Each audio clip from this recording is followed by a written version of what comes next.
What's going on, everyone? Vince here with Life with Vince Luu, and lately I've been getting a lot of questions on what is Jiu Jitsu? What does Jiu Jitsu look like? Maybe you're thinking about picking up Jiu Jitsu, or maybe you've heard the term thrown around when you're watching the UFC. So I thought I would narrate a clip between the black belt that I take privates with and me doing a sparring session or a rolling session so that you can all have a good picture of what jiu-jitsu actually looks like. So I'll narrate the clip and then just talk through it a little bit more, so hopefully I'm able to paint a little better of a picture.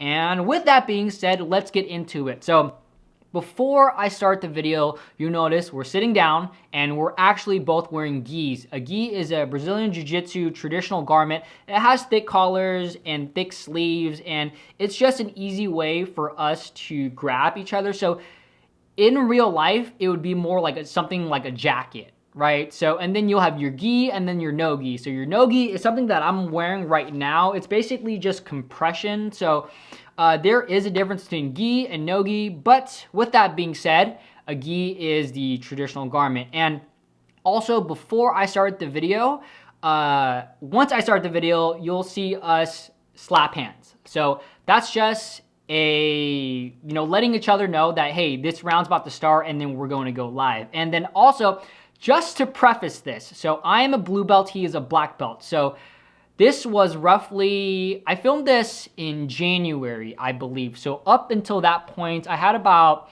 17, 18 months of experience. He's a black belt and he's had about 10 years of experience. And he can basically submit me anytime he wants. He can choke me out anytime he wants. He can put me in an armbar and pretty much do anything that he wants to me if he chooses to do so. He is definitely taking it easy on me, because if he just smashes me and submits me right away, then, he can already do that. So we're both not learning as much, rather than he's just letting us play. So he's kind of going with the flow, and this is more of a flow roll. So a flow roll is more of like, hey, we're not going 100%, but we're just going, flowing, and then flowing with the move. So let's get into it.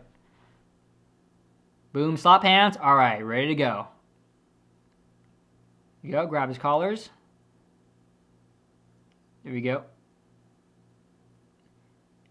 And he's like trying to tip me over. He's being nice. He's being really nice right now. And then boom. I try to go to his back. Nope. And then he sweeps me. He takes my back. I have this really bad tendency of giving up my back. And right now, he's got my collar on his right hand, I believe. And there we go, I tap. So that happened pretty quickly, 46 seconds, and he tapped me out. And basically how it happened was he took my back, and then I rolled over into turtle. So turtle is kind of like when I'm on my knees and then on my hands. And then he actually had one of my collars like this.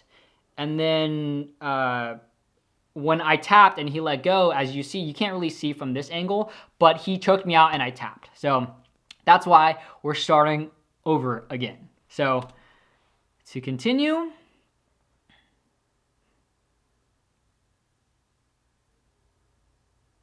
right, we're gonna slap hands again, and then, all right, we're gonna go for it yet again. And you saw that he's so slick. And literally, it looks like I'm not trying, but I promise you, I am trying my hardest. And no matter what I do, I just get stuck in terrible positions. Like, as you see, I'm trying to move. He's trying to berimbolo me right now, but I'm like, I know it's coming, so I'm able to negate it just a little bit. And a berimbolo, I'm going to pause that right there. A berimbolo is this, it's hard to explain. Like, he's basically trying to flip me over and then take my back, but I know it's coming, so I shift my weight, and so he gives up on it because I shift my weight, and then, but he's still gonna smash me right now. So keep going. Again, I have this really bad habit of giving up my back, and he's being really nice to me right now. Obviously, he can choke me out. Boom. So he kind of just lets it happen. Boom.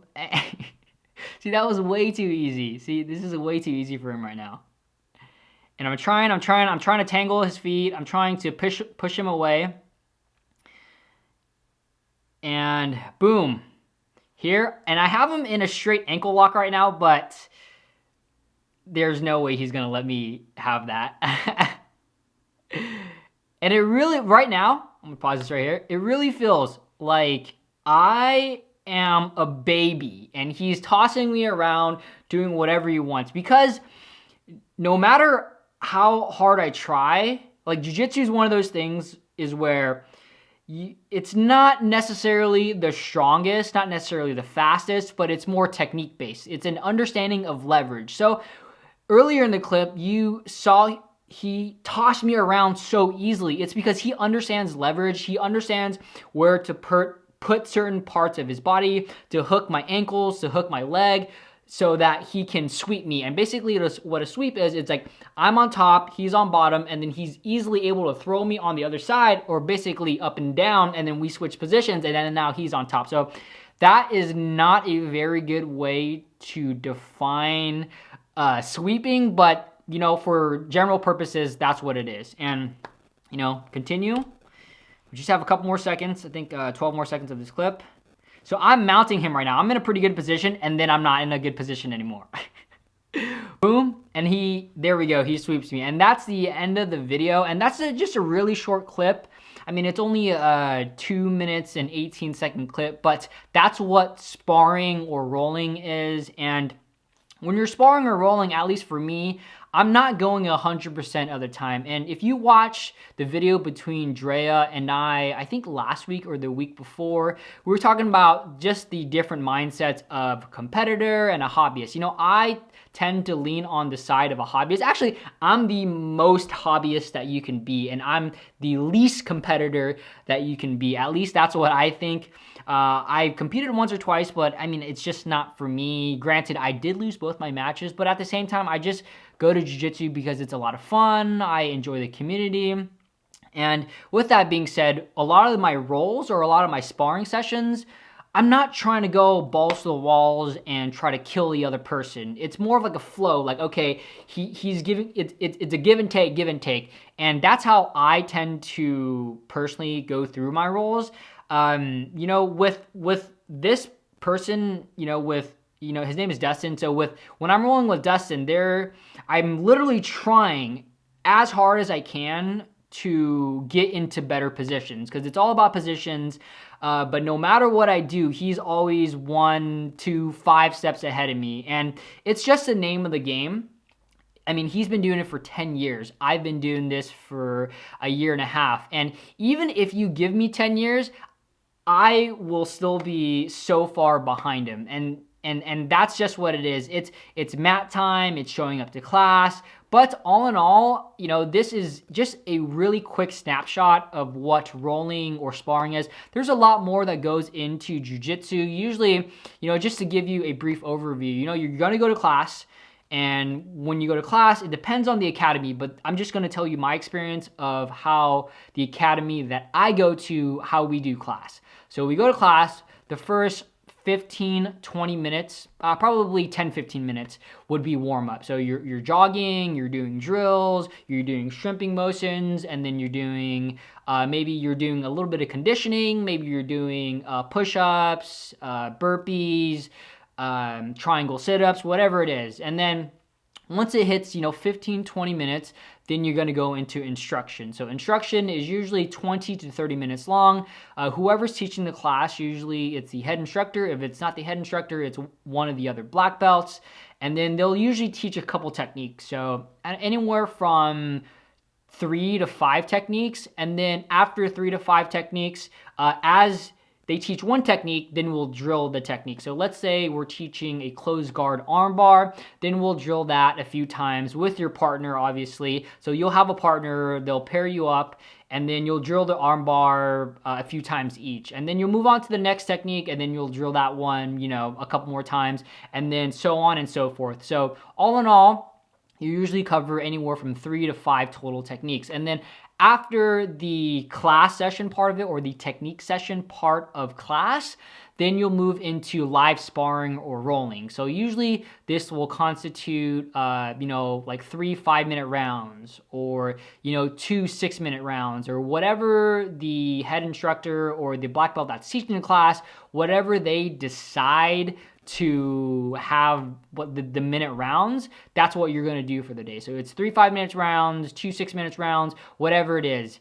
And these sparring sessions, this is exactly what I went through. So it's not necessarily what you just learned in class. It's everything. It's live. So it's everything you learned that day, but also all the days prior. And you're basically getting to practice your jiu-jitsu. And the cool thing about jiu-jitsu, at least from my perspective, is that number one, you're not getting punched in the face. And before I thought about doing jiu-jitsu, I thought about doing boxing, I thought about doing Muay Thai.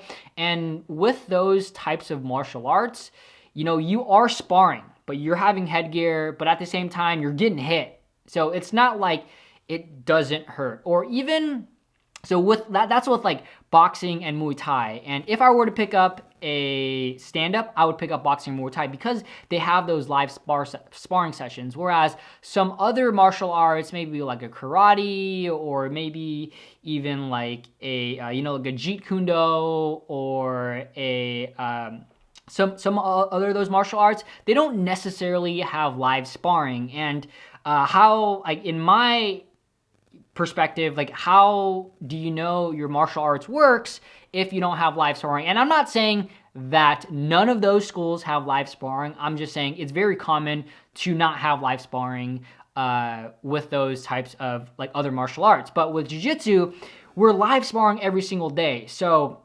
we get to really know what works and what doesn't. And with that, with like, number one, like, we're not punching each other in the face. Number two, you can go pretty hard in jiu-jitsu, but it also be very safe at the same time, because we're trying to submit each other. So either choke each other unconscious or snap a limb. But as I mentioned before, there's tapping. So once you tap, you let go. So there's a very big, trust in our partners or the person that we're rolling with, is that when the other person taps, you let go. And with that, it's like, for me, generally, I haven't been injured ever in jiu-jitsu. The only time that I've been injured is when I had a stubbed finger. But other than that, people really respect the tap. And once you tap, the other person generally lets go. So I mean, this is just a short snapshot of what jiu-jitsu looks like, and I probably didn't even do it justice, and I may have even confused some of you guys even more. Though, if you have any additional questions, let me know down below. Would love to hear from you all. Though, other than that, I appreciate you all taking the time. Please give this video a thumbs up. It really helped me out. And if you haven't already subscribed to my channel, consider subscribing. On this channel, I'll talk about a bunch of different things. I not only talk about jiu-jitsu, but ultra running, powerlifting, my career as a California real estate agent. Weekly, I have a live stream, and then also weekly, I have a Q&A session. So there's a little bit of something for everyone. So with that being said, see you all tomorrow.